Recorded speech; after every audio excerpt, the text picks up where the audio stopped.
Als Luxusland mit seinem Casino-Stadtteil Monte Carlo strahlt Reichtum und gesellschaftliche Exotik aus, ist unübertroffen in seinem Spiel zwischen Traum und milliardenschwerer Wirklichkeit.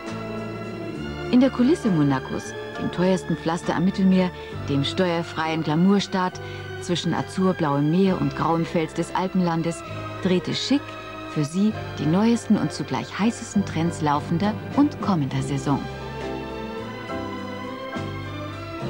Klare Linien bei Virmani für eine modisch orientierte Frau, die ihre Weiblichkeit nicht oberflächlich und aufgesetzt zur Schau trägt. Der Hosenrock in hochaktuellem, wehenden Chiffon mit floralem Dessin in warmen Erdtönen ist garantiert hitzebeständig zur schwarzen, ärmellosen Seidenweste. Weichfallender Chiffon auch für die Bluse mit geknotetem Schalkragen in Tannengrün mit olivfarbenem Zackenmuster zur schmalen Viskosehose in Pistaziengrün.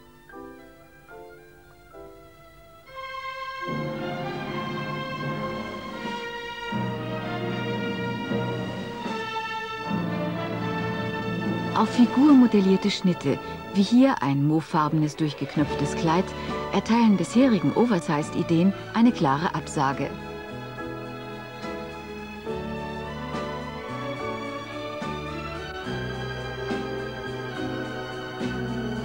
In der Kulisse von Monacoville ein schöner Kontrast zu sonnengetönter Haut. Tragen Sie kompromisslos Weiß in Weiß und entdecken Sie Ihre persönlichen Verwandlungsmöglichkeiten durch individuelle Accessoires. Weiß kann so verlockend aussehen, vor allem für die luftigen Sommerensembles in weiß-seidener Transparenz, die schmeichelnd und ein wenig mädchenhaft in herrlicher Leichtigkeit im Winde wehen.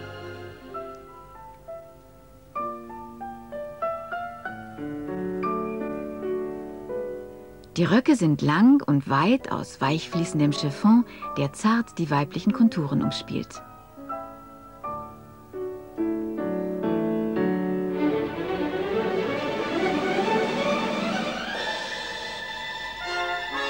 Virmani stellt die Frauen reizvoll feminin über den Mastenwald der Luxusjachten und leuchtenden Neubauten Monacos. Die Société des Bains de Mer beherrscht die schönsten Immobilien des Fürstentums, so auch das Casino, passende Kulisse zum weltberühmten Chanel-Stil, der unvergänglich ist wie die Legende seiner Schöpferin Coco Chanel. Karl Lagerfeld, der Hamburger, ständiger Aufsteiger in seiner Branche, zeigt sich heute verantwortlich für das Image der Chanel-Kollektion, die zum internationalen Vorbild der modernen Frau geworden ist. Maschen-Classics in Gestalt lässiger Pullykleider ohne Shishi und sportliche Blazer-Kombinationen zeigen den Stil der Grande Mademoiselle, sich komfortabel und doch mit femininem Charme anzuziehen.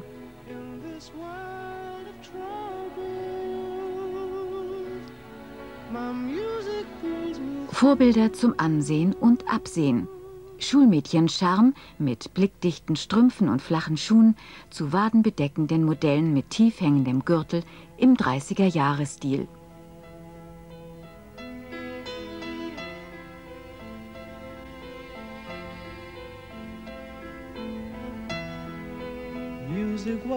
Maritim nicht nur die Farben. Deauville stand Pate für die Tendenz zu traditionellen Werten. Noblesse, Schick und Eleganz der 30er Jahre zeigen sich in hochwertig anspruchsvollem Design.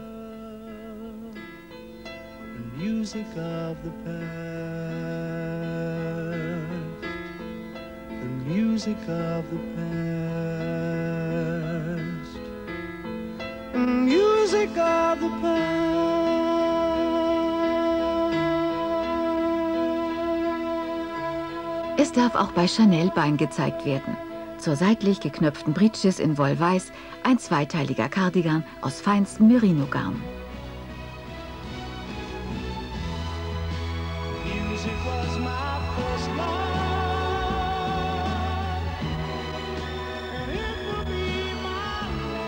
Als kürzere Hosenvariante die leicht ausgestellte Bermuda-Form. Mit diskreter Eleganz verzichtet Chanel auf markante Musterungen. Dekoriert, alles andere als bescheiden, mit viel Modegold in Form von Ketten, Clips und mehrfach gewickelten Gürteln.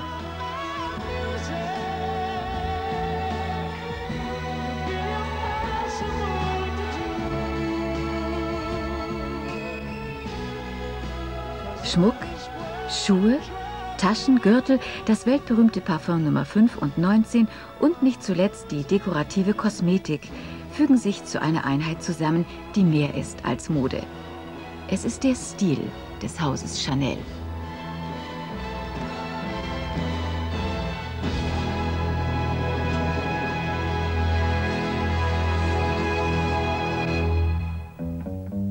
Auch deutsche Designer setzen mehr auf Eigenwilligkeit. So scheint es absurd, im Hochsommer, noch dazu im Jardin Exotique, den Herbst zu begrüßen. Doch der Kalender der Mode hat seine eigenen Jahreszeiten. Und für die Modeprofis wie die Designerin Karen Pfleger hat der Winter bereits im Frühling begonnen. Sophisticated und sportlich lässig, mit Neigung zum Unterkühlten, wird hier die feminine Alternative präsentiert. Maskuline Spannung in weiblicher Optik, realisiert durch üppige Lederblousons mit großem Schulterkragen zu transparenten, knöchellangen Röcken. Steppereien zieren die makellose, glatte Lederoberfläche. In raffiniert schlichter Einfachheit präsentiert Karen Pfleger mit ihrer neuen Herbst-Winter-Kollektion 89-90 schmale Coordinates, abgefüttert mit leuchtender Kontrastfarbe zu farblich passenden Velour-Lederhandschuhen. Die neue Klassik trägt man sportlich und bequem. Überzeugend schick, die unterkühlte Weiblichkeit entdeckt den Dandy-Anzug wieder. Bei aller Korrektheit wirkt er jedoch nie herrenmäßig streng. Zum doppelreich geknöpften Kurzbläser zeigt sich schlank und rank die Hose in Zigarrenform, kombiniert zur Weste mit kurzem Schalkragen in hellgrauem Flanell. Lässiger, zur winterlichen Bermuda ein Lederblouson mit Strickbündchen.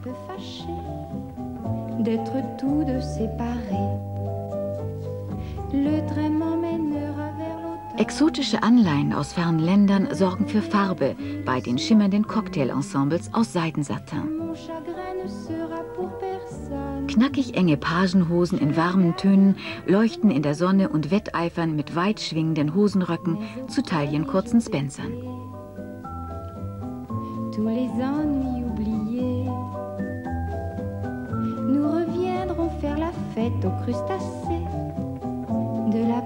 Cocktail einmal ganz anders. Karen Pfleger zeigt hier eine sehr eigenständige Art von Stoffkontrasten. Rustikaler Tweed wurde zart durchwebt mit goldenen Lurex-Fäden, mit schwarzem Samt an Ärmeln und Aufschlägen abgesetzt und zur Krönung des ungewöhnlichen Materialspiels die Westenrevers mit Brokat belegt.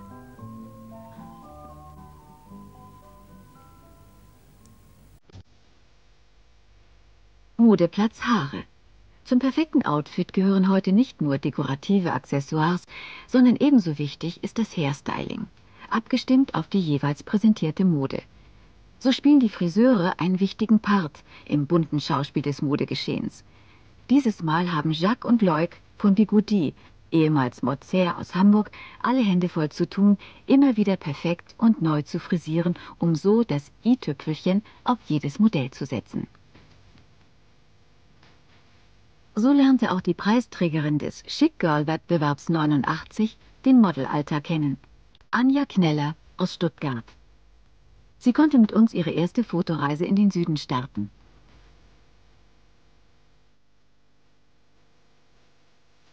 Anja wurde aus vielen tausend Bewerberinnen ausgesucht, in Zusammenarbeit mit dem Modechoreografen Ted Lino und Sonny Eckwald von Model Team. Chic darf gratulieren. Wie so oft im Leben kann nur einer gewinnen. Deshalb an dieser Stelle ein Dankeschön an alle anderen, die nicht dabei sein konnten. Mit dieser Mode reißt es sich gut zu allen Sonnenzielen. Leicht und lässig, vielseitig kombinierbar. Im Café de Paris präsentiert sich so die Kollektion von Chi. Sie zeichnet sich durch bequeme Schnitte aus, die niemals einengen, sondern den weiblichen Körper gekonnt umspielen. Sommerlich geben sich kühle Leinenmischungen bei Wickelblusen mit großen Matrosenkragen und fast knöchellangen schwingenden Röcken, ohne und mit Trägern.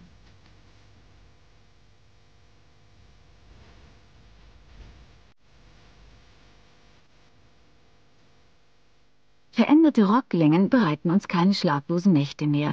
Was diese betrifft, zitieren wir frei nach Shakespeare, was ihr wollt oder wie es euch gefällt.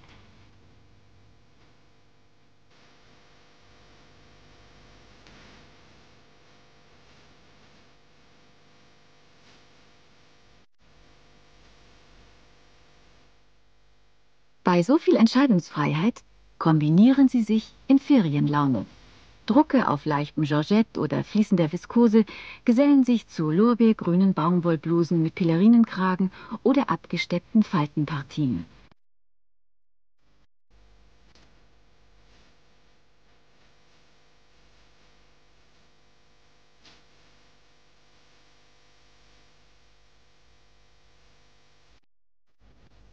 Groß und dekorativ erblühen mehrfarbige Blumen auf weiten Röcken und Hosen, die viel Bewegungsfreiheit einräumen und es der Trägerin leicht machen, sich in ihnen wohlzufühlen.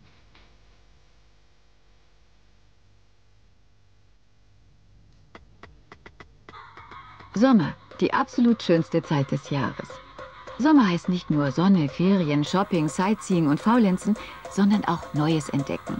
Zum Beispiel Neues in Sachen Freizeitmode. Taverniti zeigt mit seiner Sportswear-Kollektion eine Reihe von Ideen. Suchen Sie sich mit nötigem Sommerschwung die Gelegenheit, sie auszuprobieren. Sweater, T-Shirts und Overshirts setzen mit Ringeln und Punkten Kontraste zu den neutralen Unis und verzichten allesamt auf Schulterpolster.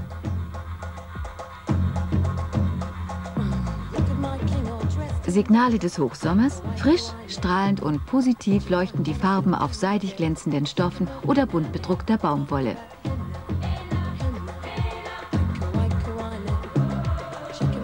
Mit dieser unkomplizierten Sommermode kommen Sie überall in Urlaubsstimmung.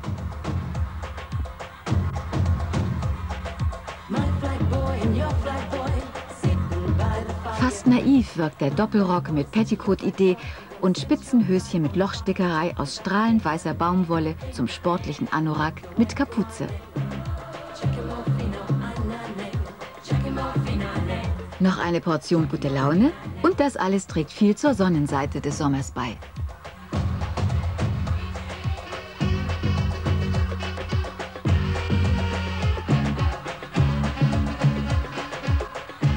So auch die lustigen Brillen, entworfen von dem französischen Modedesigner Christian Lacroix. Auffallend bizarr, mit einem Hauch von Nostalgie, wie seine Pret-à-Porter- und Couture-Kollektion, die wir Ihnen in der letzten Schick-Sendung bereits vorstellten. Nicht nur zum Beschatten, Beschützen und Korrigieren, sondern als modisches Accessoire gehören Brillen heute von früh bis spät selbstverständlich zum Styling.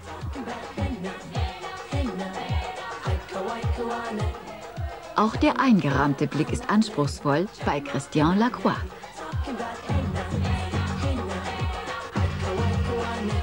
Die strahlende Sonne Monacos, ein echter Lebensquell. Richtig dosiert macht sie uns vital und schöner. Doch damit auch die Sonnenanbeter unter ihnen keine Langzeitschäden davontragen, bedarf es kosmetischer Pflege. Das nahm Schick zum Anlass, in dem kleinen Fürstentum, wo sonst kaum Industrie angesiedelt ist, einmal kritisch hinter die Kulissen eines Kosmetikunternehmens zu blicken.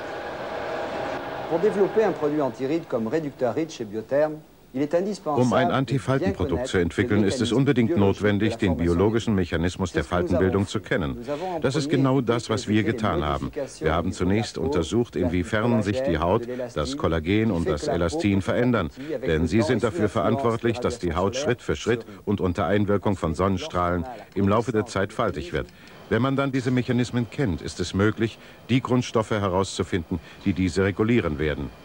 Um die Wirksamkeit eines neuen Kosmetikproduktes zu testen, wurde ein sogenannter Klimaraum konstruiert, in dem sämtliche Umweltbedingungen erzeugt werden können. So stellt man mit Hilfe eines Messgerätes und Computerdiagramms die Elastizität und Straffheit der Haut vor und nach dem Eincremen fest.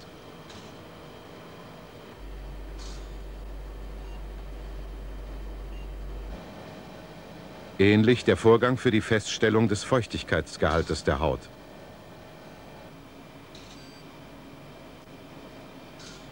Wenn aufgrund dieser Techniken neue Produkte entwickelt werden, können wir die direkte Wirksamkeit, so zum Beispiel von Faltencremes, am Menschen testen.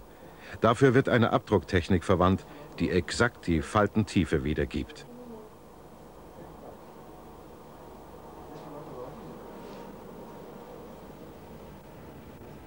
Hier die Abdrücke vor und nach der Behandlung. Eine von der NASA entwickelte Technik zur Vorbereitung der Mondlandung haben wir für unsere Belange weiterentwickelt um mithilfe eines Bildanalysators präzise die Veränderungen des Hautreliefs zu messen. Auf dem Bildschirm erkennt man die Faltentäler vor der Behandlung und 4 bis 6 Wochen nach Anwendung der Antifaltencreme mit sichtbar flacherem Relief. Wenn schließlich alle Tests die Wirksamkeit eines Produktes bewiesen haben, kann die Produktion beginnen, sorgfältig und unter optimalen Bedingungen.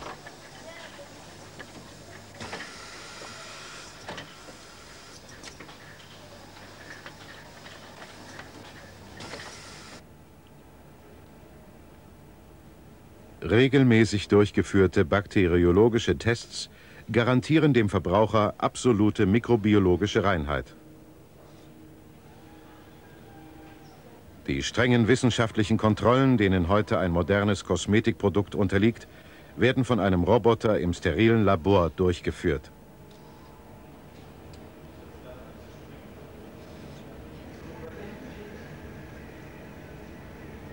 So wird auch künftig im Kampf gegen die Falten die Kosmetikbranche ständig neue Produkte nach neuesten wissenschaftlichen Erkenntnissen entwickeln, um reparablen Schäden der Epidermis entgegenzuwirken.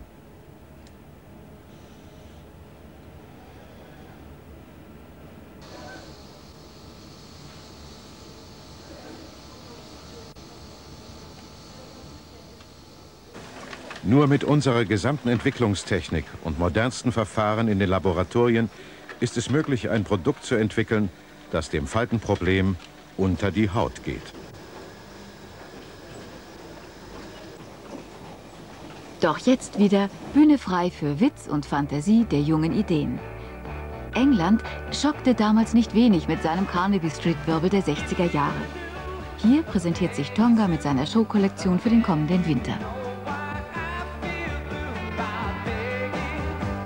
Humor und jugendlicher Übermut ist gefragt, wenn die frühen 70er Jahre mit ihrer Pop-, Rock- und Disco-Welle wieder aufleben. Mit Schlaghosen und Plateauschuhen.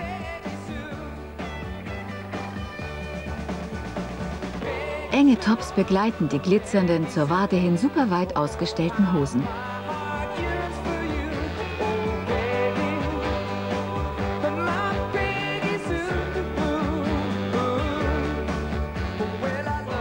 Aussehen und Kleidung sind zweifelsohne der sichtbare Ausdruck von Individualität. Doch nicht jede Frau liebt es, als auffallendes Original durch den Alltag zu stelzen. Viele tragen die Augenblicksmode lieber auf ihre eigene Art und verfallen nicht jedem Trend bedingungslos. Probieren Sie deshalb Ihre eigenen Kombinationen aus. Sei es das knappe Jäckchen aus Funfurs als lustig, modische Aufpepper zu herkömmlichen Kombinationen.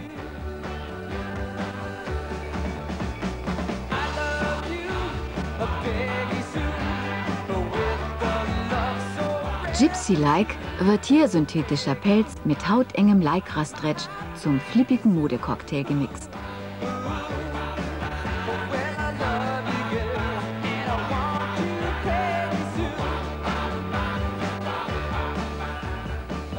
Alles darf für die mutige Kleiderkomödie verwendet werden.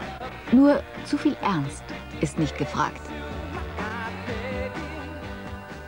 So sprunghaft wie die Mode selbst unser Blick auf durchaus Ernstzunehmendes. Die Haute Couture ist für viele ein unbezahlbarer Luxus geworden, dennoch lebt sie weiter zum Ruhme ihrer Inspiratoren.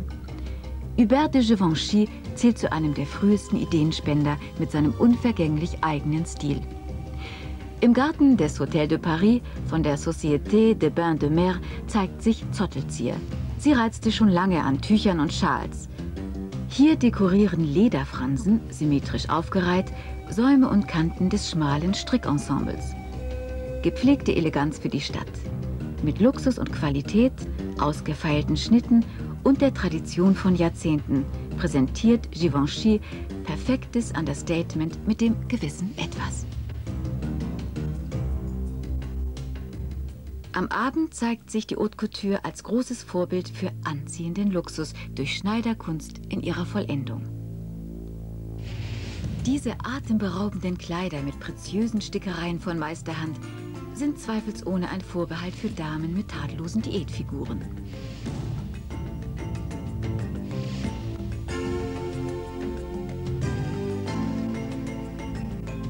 Schwarz ist hier keine Farbe, sondern ein Bekenntnis zur Eleganz.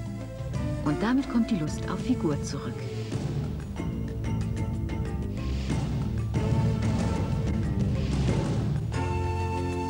Ähnlich wie andere exklusive Modehäuser hat sich jetzt auch Givenchy neben seiner hohen Schneiderkunst der dekorativen Kosmetik zugewandt, um das Gesamtbild der Schöpfungen zu verschönern.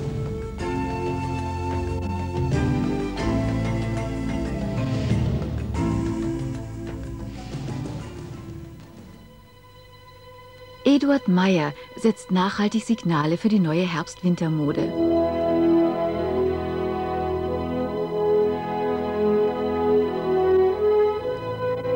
Mit einem Hang zur Tradition übernahm er Elemente aus der ländlichen Jagdatmosphäre britischen Stils in seine Kollektion.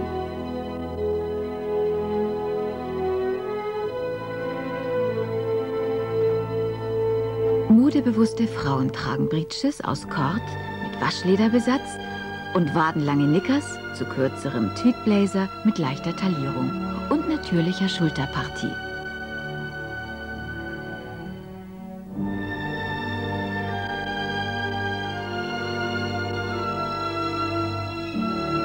Unkonventionelle Materialkompositionen mit nostalgischer Optik, wie zum Beispiel Samtbelege an Patten, vermitteln eine gewisse Romantik von rustikalem Reiz, neben aufwendig gearbeiteten Ledertaschen, passenden Tüchern mit Jagdmotiven und breitkrempigen Velourhüten.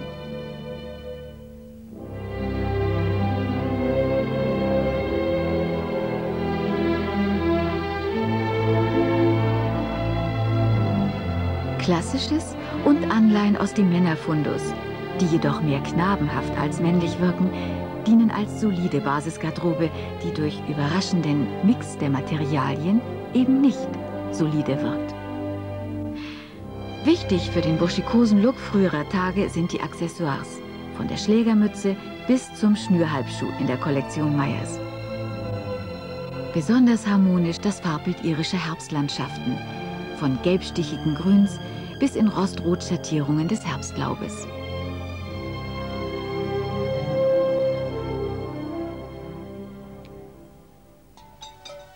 Bruce Oldfield hat sein Herz für weichen Samt entdeckt. Ob Tag oder Abend, Samt macht Furore. Er ist der Inbegriff für alles Schmeichelnde und Streichelnde auf der Haut.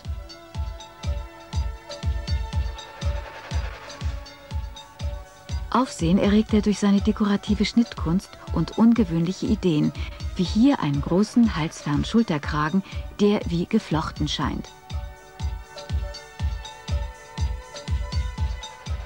Ob neckisches Dekolleté oder hochgerafft in drapierter Optik. Samt wirkt immer züchtig.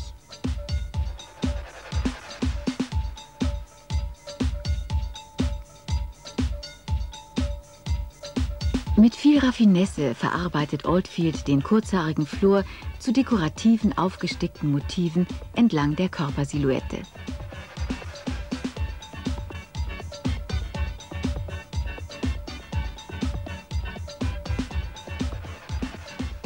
Auch Bodenlanges zeigt sich von seiner samtdicken Seite und muss nicht unbedingt nur mit Samthandschuhen angefasst werden.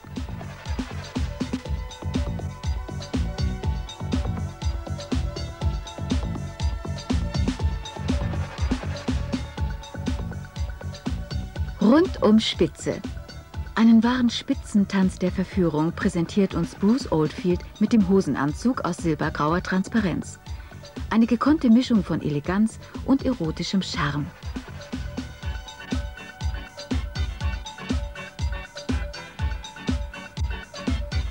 Eine reine Ansichtssache scheint das hautenge Paillettenkleid dieser kühnen Trägerin.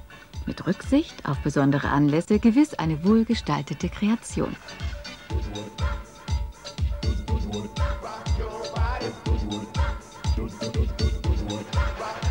Bei Oldfield liegt die Kunst im Weglassen von Details, ohne dass Langeweile aufkommt. So trägt hier fast schon die Stoffstruktur und das farbenfrohe Tapisserienmuster die Mode.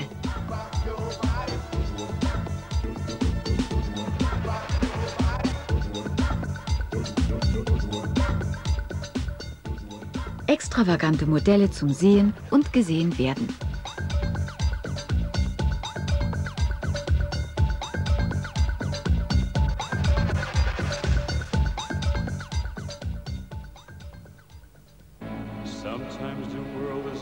Nach jahrelanger Düsternis in Designerkollektionen, jetzt die Trendwende zur Farbigkeit.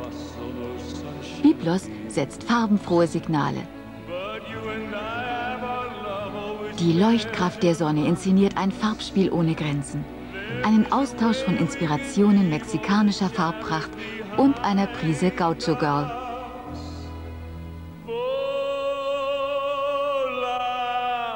Weit schwingende Tellerröcke zu knapp sitzenden, kragenlosen Blusen unterstreichen die herrlich bunte Farbpracht.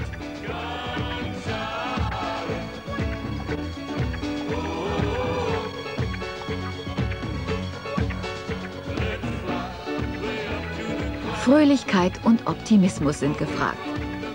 Verlockende Töne in unserem grauen Alltag. Mehr aus der Byblos-Kollektion für den Winter 89/90 in unserer nächsten Sendung. Bis dahin erfreuen wir uns an überfliegenden Bildern der sonnigen Côte d'Azur und hoffen, ein wenig Ihre Vorfreude auf sonnendurchflutete Sommertage bei uns in nördlicheren Regionen angeregt zu haben.